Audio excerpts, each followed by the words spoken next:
Здравейте, аз съм Кристи Чулшева и вие сте с рубриката Дете и род. Моята прекрасна майка Грети Чулшева. Днес ще запишем една много интересна тема според мен и тя е Темата бракът. за бракът. И по-точно, важно ли е родителите да са се оженили преди да имат деца? Това, навярно, е важно за много деца. Важна тема, искам да кажа. Така че нека да поразсъждаваме. Много е интересно, Кристи, да чуем твоята родова гледна детска точка. Така. Според мен е важно, преди да има дете, да има и брак. Общо взето... Защо е важно? Защо е важно да има първо брак и после дете? Защото на детето ще му е много по-приятно да знае, че са го искали с любов, че е дошло с любов, че са си мечтали за него и така. Чакали са го. Може би това му дава сигурност? Да, със сигурност. А какво, ако пък майката забременява и това е повода, за да сключат брак родителите? Това за мен не е много хубаво, защото все пак има иерархия. Тази иерархия трябва да се спазва. Какво значи иерархия? Не може от мен да дойдат родителите, а от родителите аз мога да дойда. Тоест, първо е връзката между родителите, да. Тя е най-важна и от тази връзка се ражда децата. Да, така да го обобщим. Добре. Друго? Какво ще ни кажеш по темата? Също ще ви кажа, че обетът е много важно. Обетът е много важно нещо, защото обет се дава, когато се изключва брак и когато се женат мъжът и жената. Мъжът и жената си дават обет, в който... Какво значи обет? Какво е обет? Обет означава думи, които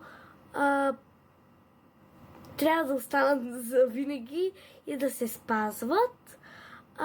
И казват, независимо какво се случва, независимо падат ли бомби от небето, болни ли сме, ще си гледаме детето с радост, ще си го обичаме безкрайно, ще бъдем заедно, ще се подкрепяме и това е едно от най-важните неща.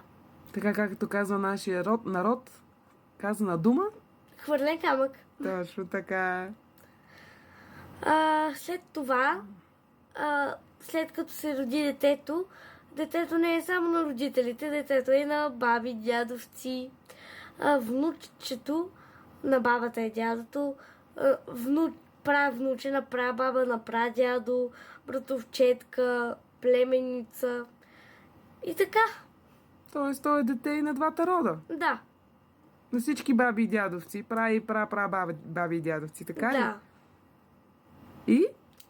И това, след като на сватбата идва целият род, всички роднини и подаряват подаръци, картички, на които пише много хубави пожелания, цял живот да имат хармония, да си гледат детето с любов, щастие, много късмет и най-вече искам да кажа, че е много важно да има разбирателство между двата рода, в който става един, в крайна сметка, защото разбирателството е много важно нещо.